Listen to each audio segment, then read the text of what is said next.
Rusia hace la revolución en 1917, un año después, en 1918, finaliza la Primera Guerra Mundial y Rusia es un país que queda totalmente devastado y destruido. Y aprovechan esto, potencias extranjeras para invadir sus fronteras en los años de 1918, 1919, 1920. Pero no obstante, a pesar de esto, a pesar que la revolución empieza a tambalearse, era un niño que recién aprendía a caminar con 1 año, existía el deseo de crear una sociedad nueva y una ciencia nueva. Y obviamente la psicología anterior era una psicología que no servía para nada. Había que crear también una nueva psicología. Es entonces donde aparece en escena Lev Semyonovich Vygotsky. Vygotsky nace en el seno de una familia judía de clase media en Rusia. La familia de Vygotsky era de una clase media alta, es decir, una clase acomodada. Por lo tanto, Vygotsky de niño no pasó hambre, ni pasó penurias económicas. Los padres de Vygotsky tenían un alto nivel intelectual, eran gente que leía, gente preparada, gente que tenía una vasta cultura general.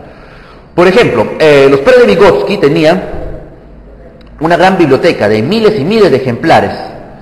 En el barrio donde ellos vivían había muchas familias y niños que no tenían libros. Entonces, de manera muy desinteresada, los padres de Vygotsky convierten su sala, donde estaba su biblioteca, en una biblioteca popular, en una biblioteca abierta. Entonces Vygotsky iba con sus compañeros de clase, con sus vecinos, y podían entrar a la casa de Vygotsky, que se convirtió en la biblioteca pública, y cogían cualquier libro y leían e investigaban.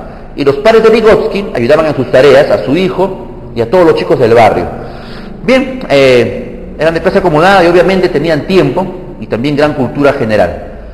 Vygotsky recibe educación inicial en su domicilio.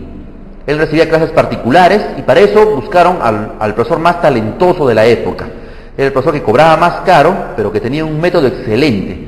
Él seguía un método al estilo de Sócrates, por diálogos, y este profesor solo aceptaba alumnos destacados, con un alto nivel de inteligencia, alumnos despiertos, inteligentes, y los formaba como, buenos ciudadanos. Es el poder que tienen los buenos maestros, y Lev Vygotsky tuvo la suerte de tener a uno de ellos. Ya había pasado la educación elemental o primaria nuestro amigo Vygotsky y él ingresa al gymnasium o escuela secundaria. En el gymnasium Vygotsky se interesa por el teatro, por la poesía, por la literatura y por la filosofía. Es decir, Vygotsky se orientaba más por las letras. Particularmente llamativa es su capacidad para leer muy rápido. Practicaba un método de lectura veloz que él mismo había desarrollado. Si sus compañeros un libro se lo leían, por ejemplo, digamos en 10 horas, él lo podía hacer en 3 o en 2 horas. Y lo leía bien, con un resumen y con un análisis. Es decir, el hombre tenía potencial, ¿no? Ya era un fuera de serie desde que estaba en el colegio secundario. Uno de sus pasatiempos favoritos consistía en crear obras de teatro. Se juntaba con amigos y decía, vamos a hacer una obra de teatro, muy bien. Y él mismo se encargaba de hacer los guiones. Muy bien. Buscaba e indagaba en biografías de hombres famosos como Napoleón Bonaparte o Aristóteles y él creaba guiones, buscaba el reparto, los actores, las actrices, él mismo era el productor, el director, hacía los ensayos, veía las luces, el sonido, él mismo era.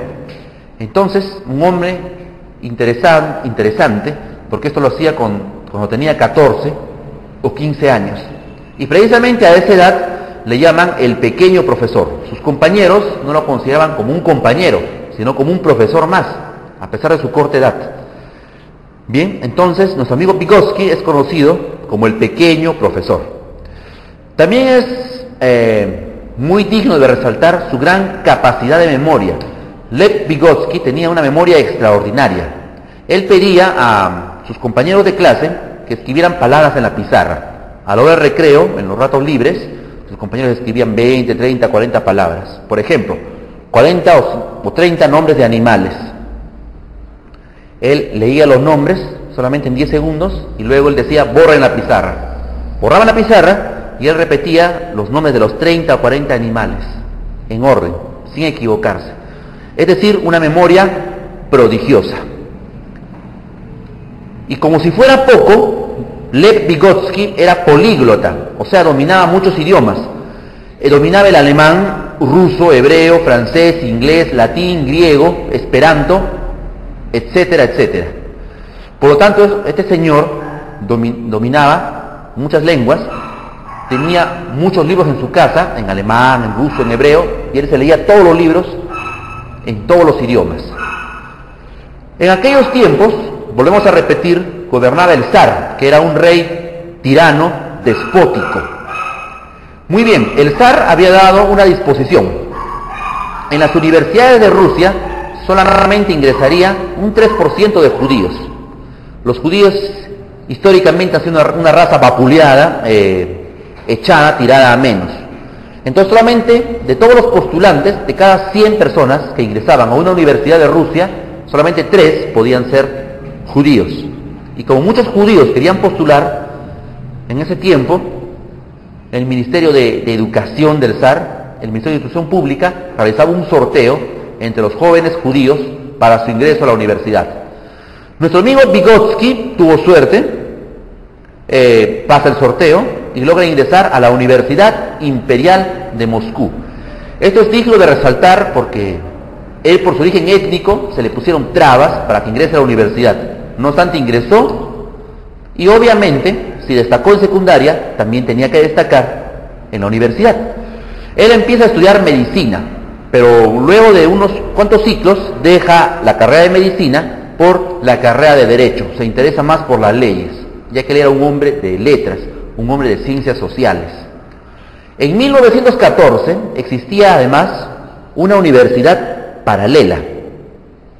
Sucedía lo siguiente: en la universidad oficial, regentada por el zar, habían profesores excelentes, pero aquel que hablaba de política, aquel que hablaba en contra del zar, bueno, lo votaban. Así de fácil. La política siempre ha sido así. No es algo nuevo que hace, por ejemplo, el gobierno actual. Es algo que siempre han hecho todos los gobiernos a lo largo de toda la historia. Si hablas a favor del poderoso, ¿no? Si eres sobón, patero, entonces excelente, ¿no? Te van a dar trabajo, vas a ser considerado, entre paréntesis, ¿no? Respetado. Pero si hablas en contra, ¿no? del mandón de turno, o sea, si no eres sobón, entonces te van a criticar, te van a insultar, te van a difamar y te van a votar. Bien, sucedía lo mismo en la Universidad Imperial de Moscú. Las personas que estaban en contra del zar eran expulsadas y muy buenos maestros eran echados, y estos maestros crearon una universidad paralela, y esta universidad tenía igual prestigio que la Universidad de Moscú. Bien, y nuestro amigo Vygotsky, como era muy inquieto intelectualmente, iba a la universidad oficial en las mañanas y en las tardes se iba a la otra universidad.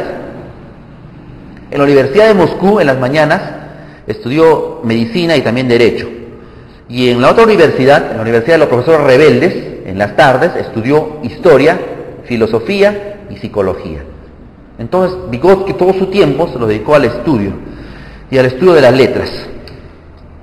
Y en el año de 1917, precisamente el año que se inicia la Revolución Socialista, bien, en ese año Vygotsky se gradúa de ambas escuelas, de una escuela en Derecho y la otra escuela en Filosofía y Psicología.